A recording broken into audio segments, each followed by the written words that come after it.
Peoples party کے گڑھ ضلع لاڑکانہ کے شہر رتو ڈیرو میں بدامنی کا راج ہے۔ رتو ڈیرو شہر میں جلبانی اور وسیر قبائل کے درمیان مسلح جھڑپیں ہوئی ہیں۔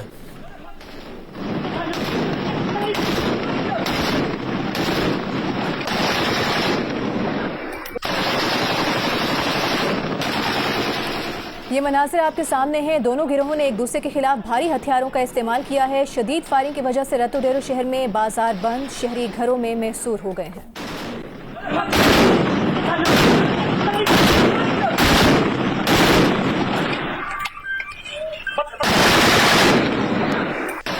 نمائندہ جیو نیوز صابر شاہ نے ہمیں جوائن کیا ہے۔ صابر، کئی دن دہاڑے یہ سب رتو ڈیرو شہر میں ہو رہا ہے، پولیس اور انتظامیہ کیا کر رہی ہے؟ جی، اس حوالے سے یہ کل سے کشیدگی جاری ہے جلبانی اور بیسر قبیلوں کے گروپوں کے درمیان، اور کل بھی فائرنگ ہوتی رہی اور آج بھی دن دہاڑے فائرنگ ہوتی رہی، حتیٰ کہ پولیس جو ہے اس کی گاڑی پر بھی فائرنگ کی گئی۔ لیکن حیران کن طور پر پولیس نے نہ صرف گرفتار کرنے کی کوئی کوشش ابھی تک نہیں کی ہے اور نہ ہی اس فائرنگ کو یا کشیدگی کو ختم کرانے کے لیے کوئی مؤثر حکمت عملی اختیار کی گئی ہے۔ یہ حلقہ بلاول بھٹو زرداری اور فریال تالپور کا حلقہ انتخاب بھی ہے، اس وجہ سے اس کی خاص اہمیت ہے، اور یہ شہر تقریباً 4 سے 5 لاکھ آبادی کا شہر ہے اور اہم شہروں میں اس کا شمار ہوتا ہے لاڑکانہ ضلع کے۔ پولیس نے تقریباً 50 افراد کے خلاف FIR درج کر لی ہے، جس میں انسداد دہشت گردی کی دفعات بھی شامل ہیں، اور ویڈیو میں بھی دیکھا جا سکتا ہے، اور شاہدوں کا کہنا ہے کہ تقریباً 8 G3 رائفلیں اور تقریباً 10 کلاشن کوفوں کے ساتھ مسلح افراد ایک دوسرے پر فائرنگ کرتے رہے۔ فائرنگ کی شدید آواز کی وجہ سے نہ صرف قریبی ریشم گلی بازار اور دوسرے بازار بند ہو گئے، بلکہ ساتھ ہی ساتھ خوف ہراس کی وجہ سے لوگ گھروں میں محصور ہو گئے۔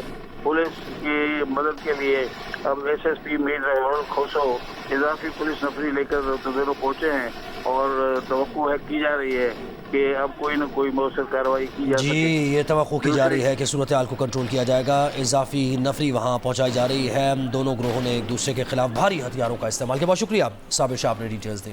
ترجمان JUIF حافظ حمداللہ اس وقت اسلام آباد میں میڈیا سے گفتگو کر رہے ہیں۔ اضافے کے ساتھ، لیکن اس وقت آپ اس کو داندلی قرار دیتے تھے 18 میں، 8 فروری کو آپ اس کو داندلی نہیں کہتے، کیوں؟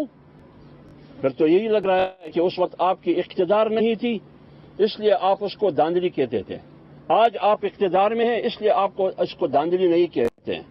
جمعیت علماء اسلام واحد پارٹی ہے، کل بھی 25/18 کی نتائج انہوں نے مسترد کیا تھا، اور 8 فروری 2024 کے نتائج کو بھی مسترد کیا۔ یہ اصولی موقف ہے۔ جہاں تک آپ نے رابطے کی بات کی، PMLN آتے ہیں، میاں نواز شریف صاحب آیا ہے مولانا کے پاس، PMLN کے وفود آئے ہیں، پیپلز پارٹی کے وفود آئے ہیں، بے شک پھر آنا چاہتے ہیں، ہمارے دروازے کھلے ہیں، لیکن ایک بات یقینی ہے، وہ اٹل ہے، کیا حکومت کا حصہ نہیں بنے گی، JUI حکومت کا حصہ نہیں بنے گی، ایک بات۔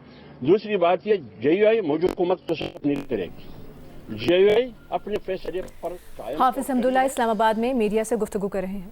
وزیراعظم شہباز شریف منگل کو دورہ چین پر روانہ ہوں گے۔ اعلامیے کے مطابق 5 روزہ دورہ چین میں وزیراعظم کی توجہ تجارتی شراکت داریوں پر مرکوز ہوگی۔ وزیراعظم 4 سے 8 جون تک جاری رہنے والے دورے میں چینی صدر اور وزیراعظم سے ملاقاتیں کریں گے، جبکہ وزیراعظم شہباز شریف کو دورے میں چینی کمپنیز کو سرمایہ کاری کی طرف راغب کرنے کا موقع ملے گا۔ سرکاری اعلامیے کے مطابق وزیراعظم کے دورے سے پاک چین 2 طرفہ تجارت میں اضافہ ہوگا۔ وزیراعظم کے دورے میں معروف چینی ٹیک کمپنیز تک رسائی ملے گی، اور وزیراعظم کا دورہ پاکستان میں سرمایہ کاری کے لیے سازگار ماحول کی فراہمی میں کردار ادا کرے گا۔ امیر جماعت اسلامی پاکستان حافظ نعیم الرحمان کراچی میں غزہ مارچ سے خطاب کر رہے ہیں۔ مثالیں بہت کم ہوں گی، اور اسرائیل کو یہ طاقت امریکہ فراہم کر رہا ہے، جو بائیڈن فراہم کر رہا ہے، اور ایسے موقع پر کہ جب پوری دنیا میں یہ شور ہے کہ جنگ بندی ہونی چاہیے، تو اس وقت بھی امریکہ بلینز آف ڈالر کی فوجی امداد اسرائیل کو فراہم کر رہا ہے۔ یہ امریکہ کی منافقت ہے، اور یہ اس کا دہشت گردانہ مزاج ہے، اس لیے کہ یہ امریکہ یہ تو خود کروڑوں رینڈ انڈین کی لاشوں پر تعمیر ہوا ہے۔ یہ وہ امریکہ ہے جس نے بالکل ٹھیک کہا منم بھائی نے کہ لمحوں میں ہیروشیما اور ناگاساکی میں لاکھوں انسانوں کو جلا کر خاک کر دیا تھا۔ اس نے ویتنام پر لشکر کشی کی، اس نے عراق میں انسانیت کا خون بہایا، اس نے افغانستان میں انسانوں کو قتل کیا، پوری دنیا میں حکومتوں کو یہ ٹوپل کرنے میں اپنا کردار ادا کرتا ہے. اس کی پراکسیز ہوتی ہیں. انسانیت کا دشمن یہ امریکہ ہے. دہشت گرد ملک بنا ہوا ہے. اپنے ہی عوام کی بات اس کا حکمران طبقہ نہیں سنتا ہے. لوگ وائٹ ہاؤس پر احتجاج کرتے ہیں. لوگ واشنگٹن میں آج بھی احتجاج کر رہے ہیں. جس طرح آج آپ نے ملین مارچ کیا ہے, دنیا میں بے شمار شہروں میں اس وقت ملین مارچ ہو رہے ہیں. لیکن امریکہ اسرائیل کا پشتیبان بنا ہوا ہے اور چند دنوں میں ایک بیان دے دیتا ہے کہ جنگ بندی ہونی چاہیے, لیکن عملاً اسرائیل کی مدد ختم نہیں کرتا. اس لیے ہم نے دیکھا ہے کہ فلسطینیوں کے اس خون کے نتیجے میں, اس قربانی کے نتیجے میں یہ جو دہشت گردی ہے, جو ریاستی دہشت گردی ہے, یہ مغربی اقوام کی جو مملکتوں کی دہشت گردی ہے, وہ پوری دنیا کے سامنے عیاں ہو گئی ہے. اور اب لوگوں کے سامنے کوئی پردہ نہیں رہا. پہلے امریکی ریاستیں میڈیا پہ کنٹرول کر کے اور کسی طرح الیکٹرانک میڈیا اور پرنٹ میڈیا پہ قدغن لگا کے اپنی لابی کے ذریعے سے اپنے عوام کی آنکھوں میں دھول جھونکتے تھے, جھوٹ بولتے تھے, خوف دلاتے تھے, کبھی اسلامو فوبیا میں مبتلا کرتے تھے, کبھی کسی اور ملک سے خوف دلاتے تھے, اور اس کے نتیجے میں اپنی دہشت گردی کی کارروائیاں اور اپنے سامراجی عزائم کو پورا کرتے تھے. سوشل میڈیا کی دو دھاری تلوار نے ان سب کو ایکسپوز کر دیا ہے, اور اس کے نتیجے میں خود امریکی عوام امریکی حکمرانوں کے خلاف کھڑے ہوئے ہیں. لیکن یہ سب کچھ کیسے ہوا ہے؟ یہ سب کچھ اس لیے ہوا ہے کہ حماس نے جرأت کا مظاہرہ کیا. حماس کی کیا طاقت ہے اسرائیل کے مقابلے میں؟ 1 اور 1 لاکھ کا تناسب بھی نہیں ہے. اسرائیل کو امریکہ کی پشتیبانی حاصل ہے.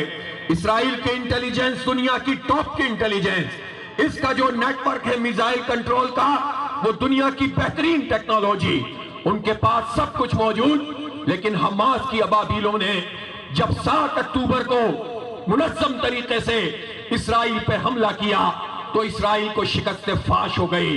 اسرائیل کی فوج ہار گئی, اسرائیل کی ٹیکنالوجی ہار گئی, ان کی انٹیلیجنس ہار گئی, ان کے آئرن ڈوم ہار گئے, ان کو شکست ہو گئی. لیکن یہ شکست اس کی ہزیمت سے بچنے کے لیے انہوں نے حماس کے خلاف جب کارروائی کی تو ان کو منہ کی کھانی پڑی. ان کے ٹینک تباہ ہوتے رہے. زیرو ڈسٹنس سے القسام بریگیڈ کے مجاہد انہیں نشانہ بناتے رہے. وہ مزید شکست سے اسرائیل دوچار ہو رہا تھا.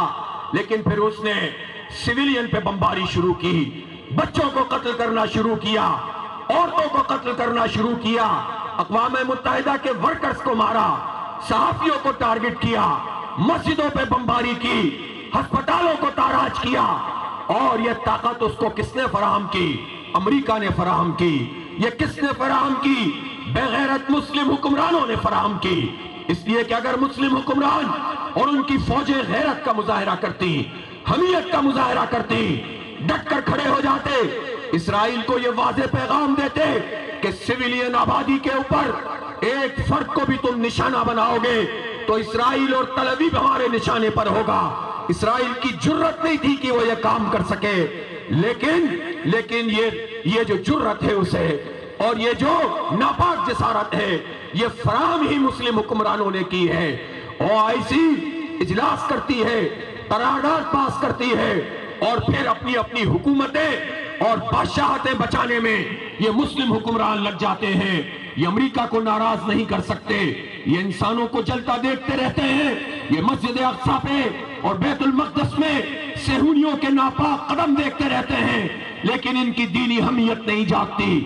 اور ان میں سے تو بہت سارے اسرائیل کو تسلیم کرنے کے در پہ تھے. حماس نے اس سازش کو ناکام کیا ہے.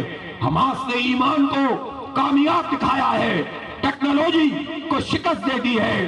اور حماس کی طاقت محض ایمان ہے, یکجہتی ہے, نظم و ضبط ہے, اور اللہ پر غیر متزلزل ایمان ہے.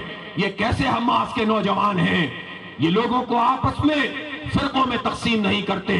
ان کے ہاں کوئی دیوبندی بریلوی نہیں ہوتا, ان کے ہاں کوئی شیعہ سنی نہیں ہوتا, ان کے ہاں کوئی سلفی مقلد غیر مقلد نہیں ہوتا. ایمان کی بنیاد پر, قرآن کی بنیاد پر سب کو ایک کرتے ہیں. نوجوانوں کے اندر جذبہ ایمان پیدا کرتے ہیں. سب سے زیادہ کسی آبادی میں اگر حفاظ قرآن ہیں تو وہ حماس میں ہے، وہ غزہ میں ہے، جہاں کراچی میں غزہ مارچ سے امیر جماعت اسلامی پاکستان حافظ نعیم الرحمان خطاب کر رہے ہیں۔